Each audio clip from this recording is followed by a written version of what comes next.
वहाँ पर जो भी फायरिंग है एलसी के ऊपर, वो कोई नई चीज़ नहीं है और ना ही वो अभी हुई है, ना ही 6 महीने पहले हुई है। ये शायद जब से एलसी बनी है या उससे भी पहले मैं कहूँ, जब इसको हम कहते थे 1986 से पहले, एलसी से सॉरी, जब शिमला एग्रीमेंट हुआ है उससे पहले हम इसको कहते थे कि वहाँ पर सीज फायर लाइन है उसको, यानी उससे पहले हम वहाँ पर स्टेट ऑफ फायरिंग में थे ऑल द टाइम।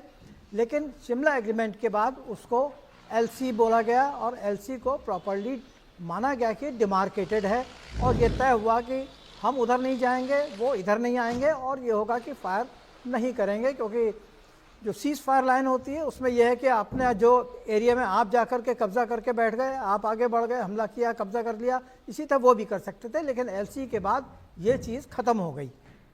उसके बावजूद भी दोनों तरफ से ही फायर टाइम टू टाइम होता रहता था। कभी कभी 10-10 दिन चलता था, 15-15 दिन भी चलता था, फिर एक लल पीरियड आता था, फिर किसी ना किसी चीज़ को लेकर के वहाँ फायर शुरू हो जाता था। में फिर तो अग्रीमेंट एलसी हुआ। के ऊपर जो आज वहाँ पर फायर चल रहा है, ये कोई नई बात नहीं है।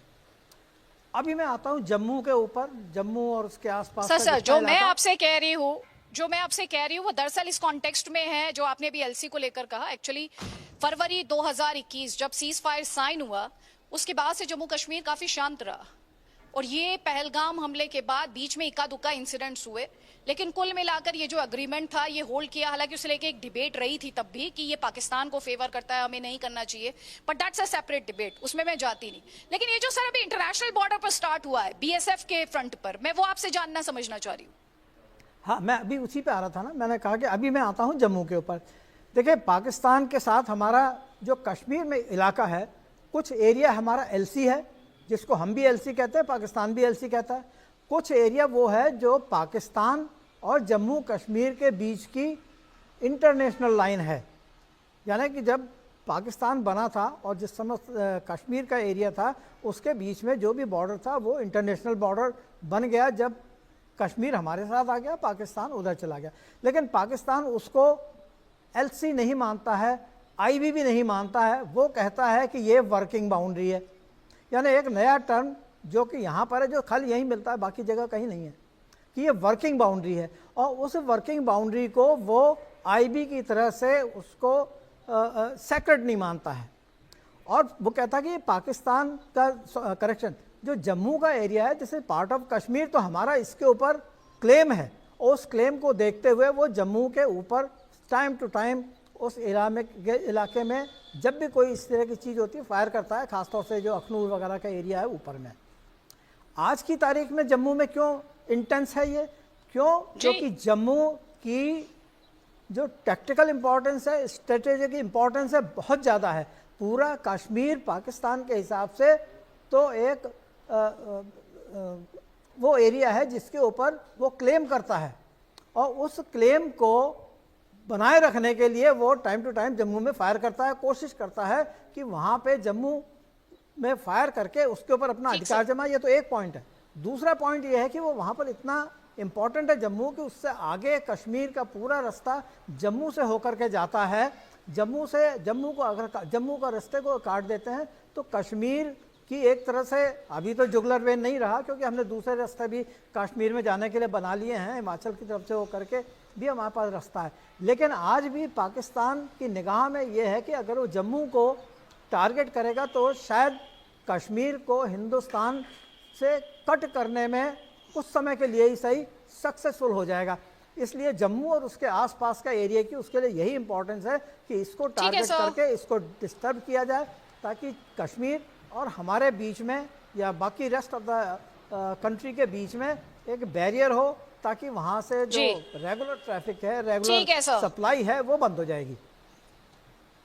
बिल्कुल सही बात है। और ये जिस तरह से इंटेंस होता जा रहा है, उसके बाद जनरल ब्रजेश कुमार, आपसे मैं ये जानना चाहती हूँ कि आप इस समय जो मौजूदा हालात हैं, इंफॉर्मेशन सबके पास है, आप इस समय एस्केलेशन लैडर पर सिचुएशन को कितना सीरियस, कितना गंभीर पाते हैं?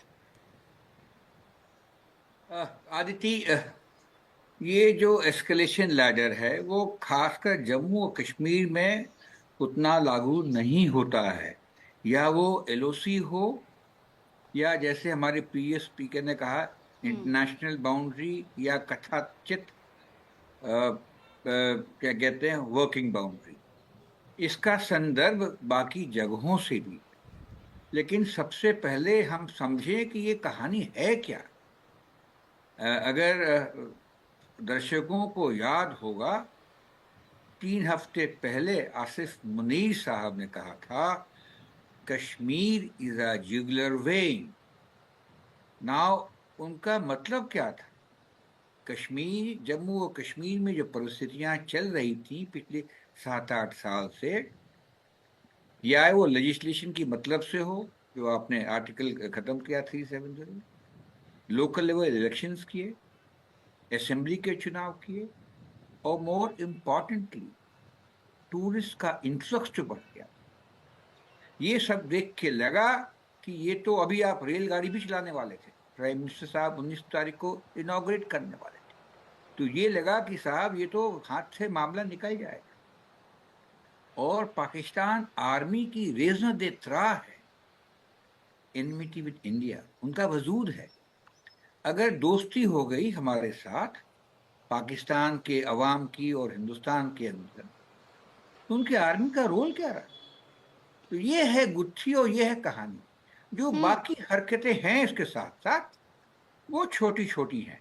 और आप देखेंगे कि जो 5-6 साल से जो पीसफुल मूवमेंट चल रहा था, खासकर कश्मीर वैली के लोगों का जिस तरह रुझान हो रहा था, झुकाव हो रहा था, उसको बंद करने का ये उन्होंने तरीका। दूसरी बात, शायद उनकी पॉलिटिकल एक्सपीडियंसी भी थी। उनकी जो पॉपुलैरिटी है काफी कम है, और वो जो उन्होंने पाकिस्तान के मोस्ट पॉपुलर लीडर है इमरान खान, जिनको नजरबंद करके रखा है, उनसे ये क्रेडिट छीनने के लिए कि आप होले देन डाओ, मैं तो टू नेशन थ्योरी का बिल्कुल क्या कहते हैं फॉलोअर हूं, और हिंदू मुस्लिम रह नहीं सकते हैं, इस तरह का भाषण उन्होंने दिया। और किसको दिया? ओवरसीज पाकिस्तानी, वो मैसेज कन्वे किया। और ये देखिए एक सिलसिला चल पड़ा। तो हम क्या करेंगे? हमें उनसे कोई मतलब नहीं है। हम ये बताना चाहते हैं कि हम आपको पनिश करेंगे, और ऐसे पनिश करेंगे कि आगे अब बात ऐसी चीजें नहीं कर पाए। और आपने देखा होगा जो भारत सरकार का रिस्पॉन्स रहा है, मेजर्ड रहा है, एडिक्वेट रहा है, प्रॉपर रहा है। हमने क्या किया? हमने 9 जगहों पे जहां पे टेररिस्ट की ट्रेनिंग की सुविधा थी, उस पे प्रिसाइज हमला किया, कोलैटरल डैमेज नहीं के बराबर, उनके अंदर घुस के मार, और ये चेतावनी दी कि इसको एग्रेवेट करोगे तो आपकी खैर नहीं।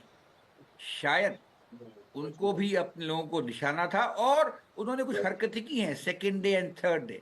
तो अभी भी हम चाहते ये हैं, आपसे कोई में गिला नहीं है, हमें तंग ना करो, अगर करोगे तो पिटोगे, और ऐसा पिटोगे टेररिस्ट को मारना हमारा काम नहीं है, आसिफ मुनीर को मारना। कहने का मतलब है पाकिस्तान की जो स्टेट है, उनकी आर्मी कंट्रोल करती है, उसको वीकन करना हमारा उद्देश्य है।